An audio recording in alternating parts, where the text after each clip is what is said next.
You're busy this morning by the looks of Twitter. You're on This Morning, you're on radio stations over there, you're everywhere. Yeah, and then we've got to go to rehearsals. Yeah, it's a busy day, busy times, but we've got the first show of our tour coming up on Monday, so it's always busy around this time of year. Right, very good. Now, this must be a really exciting time for you, because the song that everyone is talking about is yours! Well, it's ours, but, it's yours. We have a little bit more involvement in it. It's very exciting. I mean, I've been songwriting for a long time. I've only recently started putting them forward for Westlife, and, a lot of I don't like to submit loads of songs. I tend to spend more time on one and try and get it right, and most of them have been getting on the albums and stuff. So I'm very happy. Songwriting is something I'm nearly equally as passionate about as I am about singing. So it's nice that I'm finally first of all, I finally got the courage a couple of years ago to start sending them forward, because I've written hundreds of songs, but I never used to play them to anyone. So it's nice to know now that they're kind of getting somewhere, When you show the lads all your songs and then they start singing them, you're like, no, you're singing it wrong. This is the way I sang it in my head. Do it this way. But you just have to let go and sometimes it could be like that, and I could be like, oh no, that's not really how I heard it. But that's not.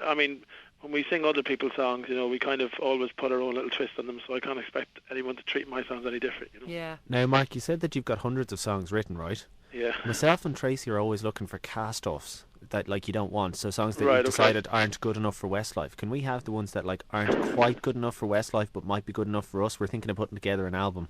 Yeah, you can have them. I'll sell you the entire catalogue. Sell. No, Mark. No, Mark. A fiver. I was going to say a fiver. Bruno Mars and Neo are giving them to us for free. Just saying. Okay, all right then, fine. Yeah. A fiver for charity, though. Okay, fair enough. Yeah, grand. We can do that. The last time you were here, just before Christmas, you were talking about the crazy fans coming up to your houses for Christmas. Not Fran now, but other crazy fans. And I think your exact quote was, "This candle isn't burning for you, my dear." Really? Yeah.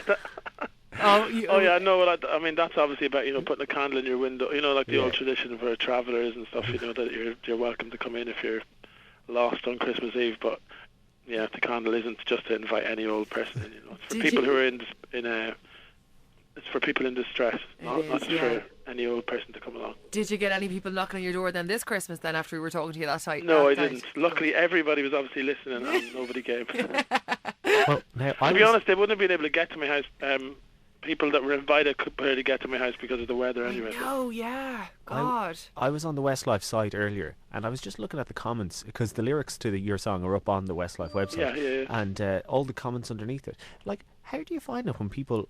Well, so people obviously read their own interpretation into your lyrics anyway. Yeah. Does it bother you when they get it wrong? Do you ever feel like, oh, no, that's not what I was talking about? What's wrong with you people?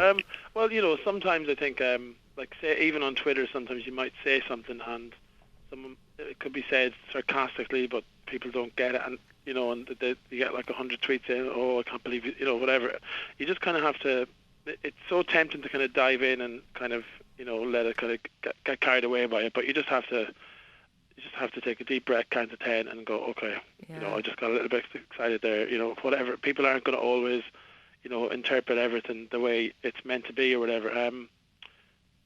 With songs as much as the lyrics that I Will Reach You, for instance, are they're not sort of deep and meaningful to take their own sort of meaning from. It's quite universal, but it still comes from the thought that grew into that song still comes from a personal and a deep experience. But the song itself, especially with Westlife, we don't really want the lyrics to go too kind of deep and directional, about our own personal life, and be very kind of,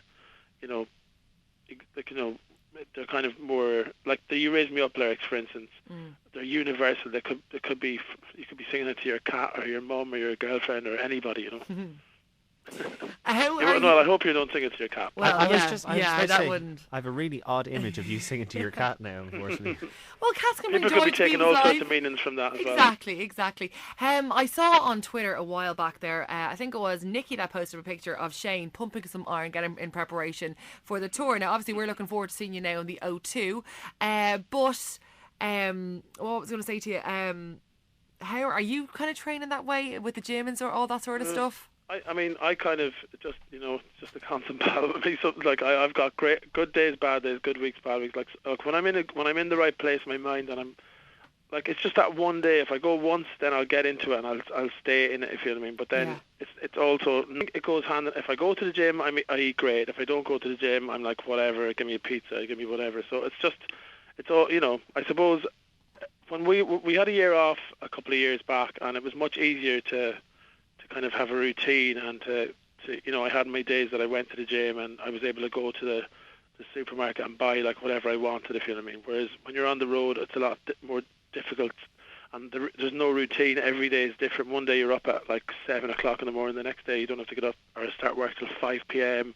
You know, so there's no routine, and I think it's harder to eat healthy and exercise properly in the gym when there's no routine, you know. It's all willpower, isn't it? I find that's just all willpower. No, it is. It is, in fairness, you know. I mean, they're kind of, I could probably sit here making up excuses about schedules and routines, which I just done, but, you know, Shane has the same lifestyle and he still manages to go to the gym. You know, it's just, I don't know, I go through phases where I'm mad into the gym and others when I just couldn't really, you know, I just couldn't really be arsed going, you know. It's I wish I could, I think that in the future, the older I get, the more important it will be for me to actually have the willpower to go, you know. As you know, touching on that, I'm not saying that you're getting old, but we all are getting old together. You know, yous are together such a long time now, like, you know, almost like over a decade.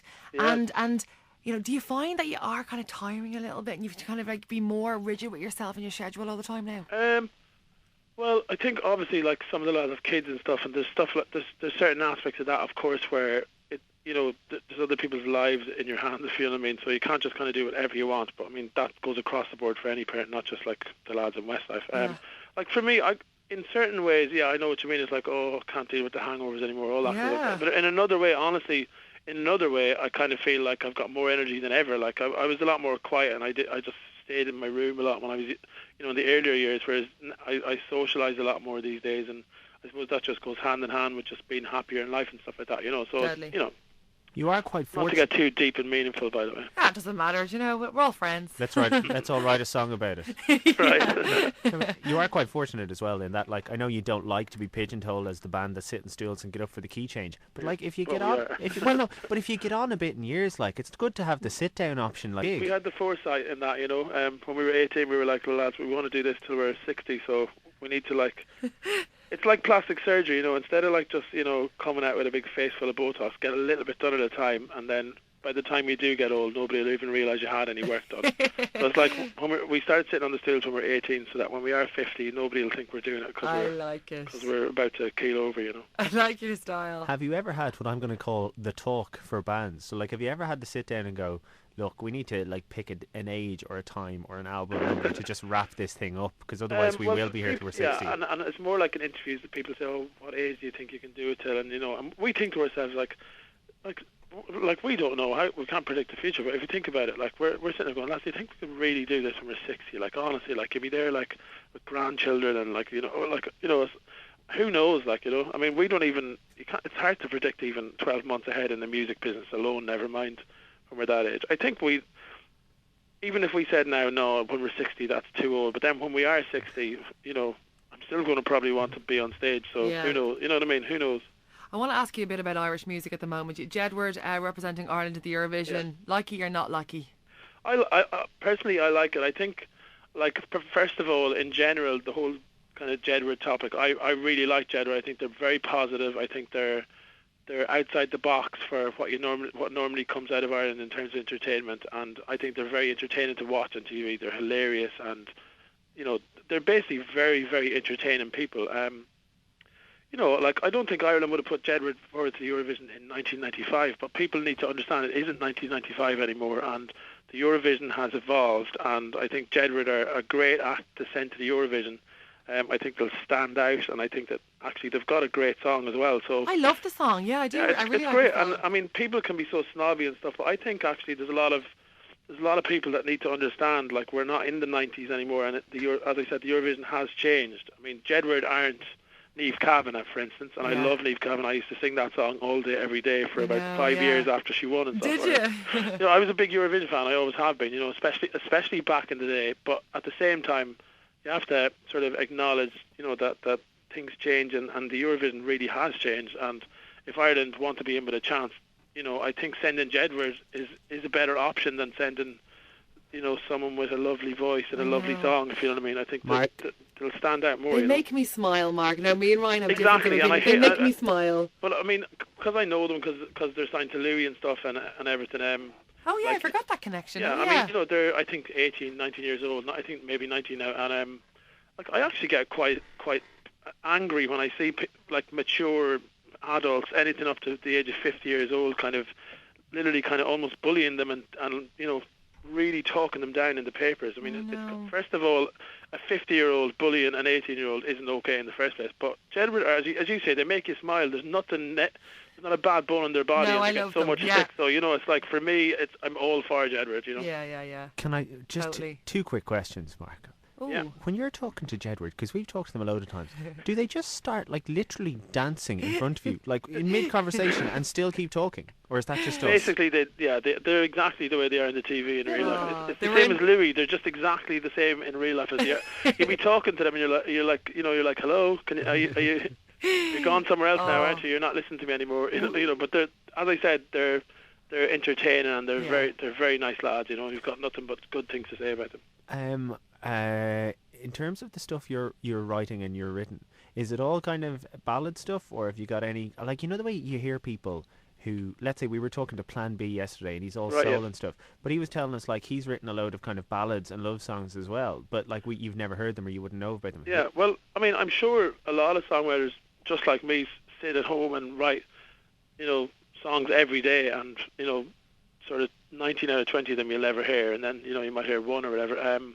Like I honestly, I love a lot of the songs I write are up tempo, and because I'm not necessarily a sort of a seasoned musician myself, I tend to make backing tracks up on more sort of garage band and a lot of the kind of the drum programs and stuff, and they do Yeah. end up being more up tempo. But when I write songs for Westlife, I'll go in with somebody who's a piano player or a guitar player, and obviously if we're writing for Westlife, I'm not going to write some crazy soul dance song. You know, it's like, you know, it's just not what Westlife do. But I write every sort of music. I love soul music. I love dance music. I love everything. You know, I mean, What about a remix with you and David Guetta? well, for me personally, as a singer, I'd love any world-class producer.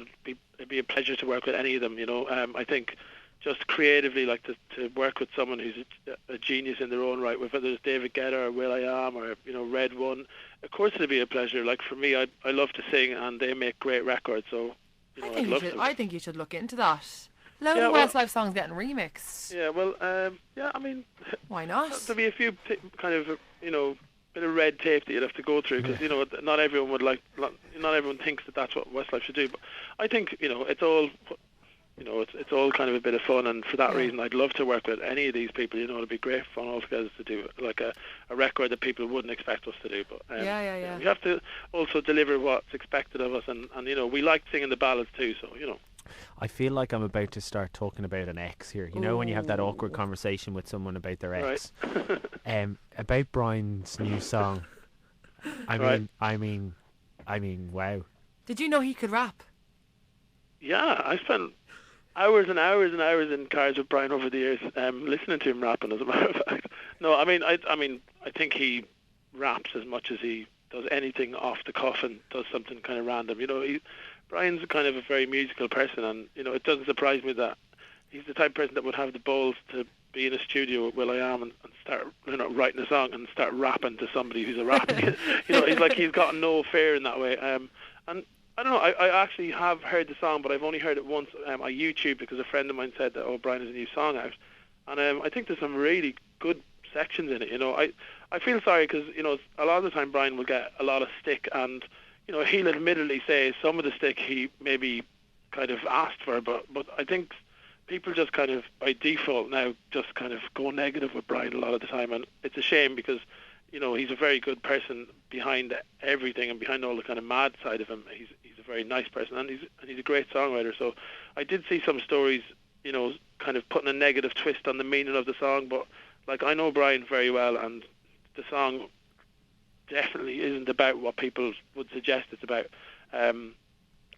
It's just somebody putting a negative spin on it, because, as I say, people tend to just do that now with Brian.